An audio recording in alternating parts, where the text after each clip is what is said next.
आदाब आ कदीर फेसबुक ते ख़राब गलीज़ क़िस्म जा एड्स अचनि था, गंदा के एड्स अचनि था। असां घर वारनि सां गॾु वेठा आहियूं, ॿारनि सां गॾु वेठा आहियूं, उनखे कीअं बंदि कयो, को तरीक़ो ॿुधायो त बस सफ़ा आसान तरीक़ो आहे। फेसबुक खोलियो, कुंड ते जेको आहे प्रोफाइल फ़ोटो ॾेखारिजे थो न, जेके टे लाइनियूं ॾेखारिजनि थियूं, उन ते क्लिक करे थोड़ा हेठि हलिया वञो, सेटिंग्स एंड प्राइवेसी ऑप्शन ॾेखारिजे थो, उन ते क्लिक करे सेटिंग्स ते तव्हां क्लिक कंदा न, थोरो हेठि हलिया वञो, कॉन्टेंट प्रीफरेंस जो ऑप्शन ॾेखारियो, कॉन्टेंट प्रीफरेंस ते क्लिक करे तव्हांखे जेको आहे मैनेज डिफॉल्ट वारो ऑप्शन ॾेखारियो। ठीकु आहे, मैनेज डिफॉल्ट ते जॾहिं तव्हां क्लिक कंदा न, तव्हांजे साम्हूं टे ऑप्शन अची वेंदा। ठीकु आहे, टिनि ऑप्शन जेको परी ऑप्शन आहे उन ते क्लिक कयो, ऐं उते क्लिक कंदा तव्हांखे शो लेस वारो ऑप्शन ॾेखारिबो, उन ते क्लिक करे ओके करे छॾियो। ठीकु आहे, शो लेस करे छॾियो। वरी जेको ॿियो ऑप्शन आहे उन ते बि क्लिक कयो, हिते वरी तव्हांखे शो लेस वारो ऑप्शन ॾेखारिबो, उन ते क्लिक कयो, वरी ओके करे छॾियो।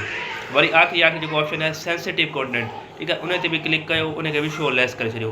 हाणे इन जी मदद सां काफ़ी हद ताईं जेके ख़राबु गलीस एड्स हूंदा हमारे साम्हूं न ईंदा।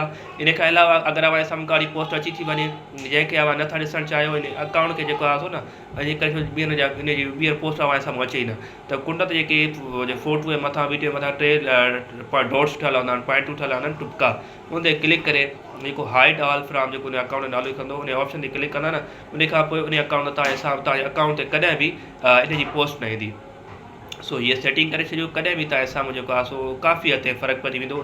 ख़राबु गलीस एड्स ताईं फेसबुक अकाउंट ते न ईंदा। भाई ख़्यालु रखिजो। अॼु वीडियो में एतिरो ई। अल्लाह हाफ़िज़।